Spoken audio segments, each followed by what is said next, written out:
એમએલએનું report card બોલે છે માં આજે આપણે વાત કરીશું અમદાવાદની બાપુનગર વિધાનસભાના ધારાસભ્ય જગરૂપસિંહ રાજપૂતની કે જેઓ વર્ષ 2012ની ચૂંટણીમાં ભાજપમાંથી ચૂંટાઈને એમએલએ બન્યા ત્યારે તેમની કામગીરી વિશે શું કહે છે મતદારો આવો જોઈએ આ રિપોર્ટમાં। नाम जगरूपसिंह गिरदानसिंह राजपूत, पक्ष भाजप, विधानसभा मत विस्तार बापूनगर अमदावाद, व्यवसाय वकीलात, उम्र 64 वर्ष, अभ्यास बीकॉम एलएलबी।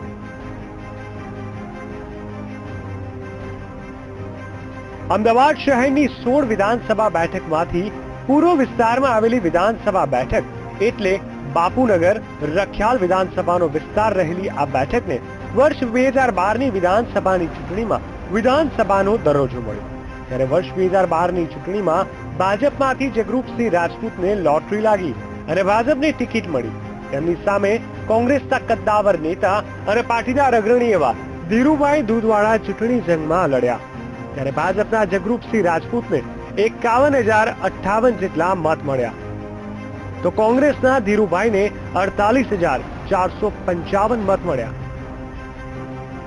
આમ પાતળી સરસાઈથી જગરૂપસિંહે જીત હાંસલ કરીને બાપુનગરના ધારાસભ્ય બન્યા ત્યારે વર્ષ 2012ની ચૂંટણીમાં જગરૂપસિંહ ₹85,82,696 ની મિલકત જાહેર કરી હતી।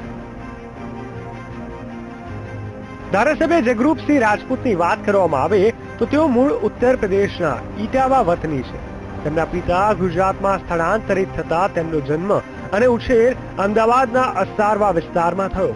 વ્યવસાય વકીલમાંથી રાજકારણમાં સક્રિય થયા અને 2012માં વિધાનસભાની ચૂંટણીમાં ભાજપમાંથી જીત હાંસલ કરી ધારાસભ્ય બન્યા ત્યારે તેમણે 2012ની ચૂંટણીમાં જનતાને કોઈ વ્યક્તિગત વચનો નહીં પરંતુ પાર્ટીનો સૌનો સાથ સૌનો વિકાસના સૂત્રને અપનાવ્યું હતું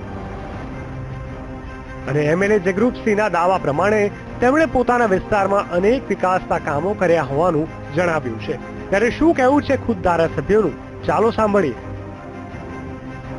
હું માનું છું કે 40,000 જેટલા ઘર છે મારા વિસ્તારમાં તો મારા કોર્પોરેટરોએ અને અમે દરેક ચાલી કે સોસાયટીમાં મીટિંગ કરીને ત્યાં ડસ્ટબિન બધાને વહેંચીએ છીએ અને મારી વિસ્તારમાં લગભગ 30 થી 35 સોસાયટીઓ આવેલી છે। ત્યાં આરસીસી રોડ મારા બજેટમાંથી 10% આપીએ છીએ। આરસીસી રોડ મોટાભાગની સોસાયટીઓમાં પાણી ગટર લાઇટ અને આરસીસી રોડનું કામ પૂરું થઈ ગયું છે। ચાલીઓની અંદર બી પથ્થર પેવિંગનું અને સૌથી મોટું જે કામ છે લગભગ જ્યાં શૌચાલય બનાવવા શક્ય નથી એના સિવાય દરેક જગ્યાએ શૌચાલય આખા વિસ્તારમાં બનાવી દીધા છે પણ જ્યાં 6 મકાન છે અને જગ્યા નથી ત્યાં પબ્લિક ટોયલેટ નવા બનાવી આપ્યા છે।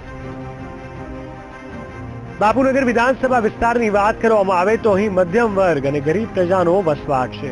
મોટાભાગના લોકો શ્રમજીવી પરિવારમાંથી આવે છે અને નાના મોટા અનેક લઘુ અને મધ્યમ ગૃહ ઉદ્યોગ આવેલા છે ત્યારે કોંગ્રેસના નેતાઓના કહેવા પ્રમાણે આ વિસ્તારનો કોઈ વિકાસ થયો નથી। અહીં રોડ રસ્તા ગટર ઉભરાવી અને પીવાના પાણીની સમસ્યાઓ વર્ષોથી હોવા છતાં તેનો કોઈ ઉકેલ આવ્યો નથી। ભારતીય જનતા પાર્ટીમાંથી જે ધારાસભ્ય તરીકે ચૂંટાયા છે વિસ્તારમાં તમામ ક્ષેત્રે એમની નિષ્ફળતાઓ રહી છે। આજે આ વિસ્તાર મધ્યમ વર્ગ અને ગરીબ વર્ગનો વિસ્તાર છે। એને રોજબરોજની જે સમસ્યાઓ છે લોકોને પીવાનું શુદ્ધ પાણી મળે ઉભરાતી ગટરોમાંથી મુક્તિ મળે સારા રોડ રસ્તા હોય સ્ટ્રીટ લાઇટ હોય એમનું મ્યુનિસિપલ શાળાઓ હોય મ્યુનિસિપલ હોસ્પિટલો હોય આજે એમને જે એક પ્રાઇમરી જે આવશ્યક સેવાઓ છે જે જરૂરિયાત છે લોકોની એ જરૂરિયાતમાં પણ ભારતીય જનતા પાર્ટી બિલકુલ નિષ્ફળ ગઈ છે।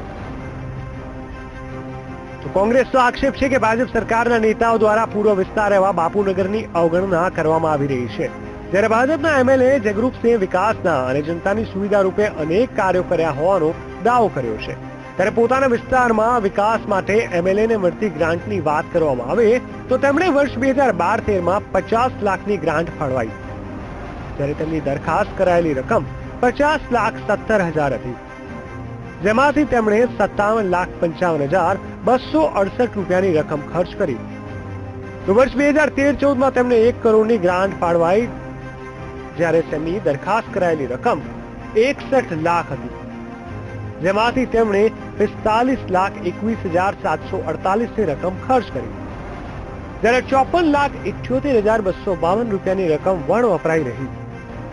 વર્ષ 2014-15 તેમણે 1 કરોડની ગ્રાન્ટ ફાળવાઈ, જ્યારે તેમની દરખાસ્ત કરાયેલી રકમ 1,21,14,688 હતી, જેમાંથી 1 કરોડની ગ્રાન્ટ વપરાઈ. વર્ષ 2015-16 તેમણે 1 કરોડની ગ્રાન્ટ ફાળવાઈ, જ્યારે તેમની દરખાસ્ત કરાયેલી રકમ 1,27,35,177 હતી, જેમાંથી 1 કરોડ રકમ વપરાઈ. વર્ષ 2016-17 તેમને 1 કરોડની ગ્રાન્ટ ફાળવવામાં આવી, જ્યારે તેમની દરખાસ્ત કરાયેલી રકમ 1,41,65,790 હતી, જેમાંથી 69,47,296 ની રકમ ખર્ચ કરાઈ, ત્યારે 30,52,704 ની રકમ વણ વપરાયેલી રહી. આમ તમામ ગ્રાન્ટની રકમ વિકાસના કાર્યોમાં ખર્ચ કરી હોવાનો દાવો કર્યો છે. ત્યારે એમએલએ જગરૂપસિંહની કામગીરી પર શું કહેવું છે જનતાનું, તે પણ સાંભળીએ. અમારા ધારાસભ્ય જગરૂપસિંહ છે, પણ ચૂંટાયા પછી ક્યારે અહીંયા આવ્યા નથી. કોઈ વખત અમે રાઉન્ડમાં કે આ તે જોયા નથી અને એરિયાની કોઈ પ્રગતિ જ નથી થઈ, એમ કહીએ તો ચાલે. 4.5 વર્ષની અંદર તો જગરૂપસિંહ સાહેબ તો અહીંયા આવ્યા જ નથી, અને સમજી લો કે ભાજપનો ઓળ પડે છે, પણ ભાજપના નેતાઓ અહીંયા કોઈ દિવસ કોઈ ડોકાવા આવતું નથી. અમારા ધારાસભ્યનું નામ જગરૂપસિંહ રાજપૂત છે. આજ સુધી મેં તેમને જોયા નથી. જ્યારથી ચૂંટાઈને આવ્યા ત્યારથી અમે એમને હજી સુધી નજર સુદ્ધા જોયા નથી. જગરૂપસિંહ છે, સારું કામ કરે છે, તોય પણ અહીંયા આગળ આપણે કહેવાય છે કે જગરૂપસિંહ આવ્યા છે, તો પણ એ તો ભાઈ કહેતા હોય, પણ ઓલા વચ્ચે વાળા ના કરે એ આપણે શું કરવું. તો પોતાના એમએલએ પ્રત્યે લોકોનો મિજાજ જણાતા અનેક ફરિયાદો સાંભળવા મળી, તો કેટલાક લોકોને તેમના ધારાસભ્યનું પણ નામ ખબર ન હોવાનું જાણવા મળ્યું. ત્યારે જનતાએ 10માંથી 6 માર્ક્સ આપીને તેમનું માપદંડ આંક્યું. અમદાવાદના પૂર્વ વિસ્તાર એવા બાપુનગરના લોકો આજે પણ વિકાસ ઝંખી રહ્યા છે. ત્યારે સૌનો સાથ, સૌનો વિકાસ માત્ર ભાજપનું કહેવા પૂરતું સૂત્ર બની ગયું હોય તેવો લોકોનો મિજાજ છે. ત્યારે જનતાના મિજાજથી એમએલએ શો બોધપાઠ લે છે, અને ચૂંટણી નજીક આવી રહી છે ત્યારે બાકી દિવસોમાં કેવી અસર ઉપજાવે છે તે પણ જોવું રહ્યું. કેમેરામેન દશરથ ઠાકોર સાથે ગૌરવ પટેલ અને રાજ પરમાર, વીટીવી ન્યૂઝ, અમદાવાદ.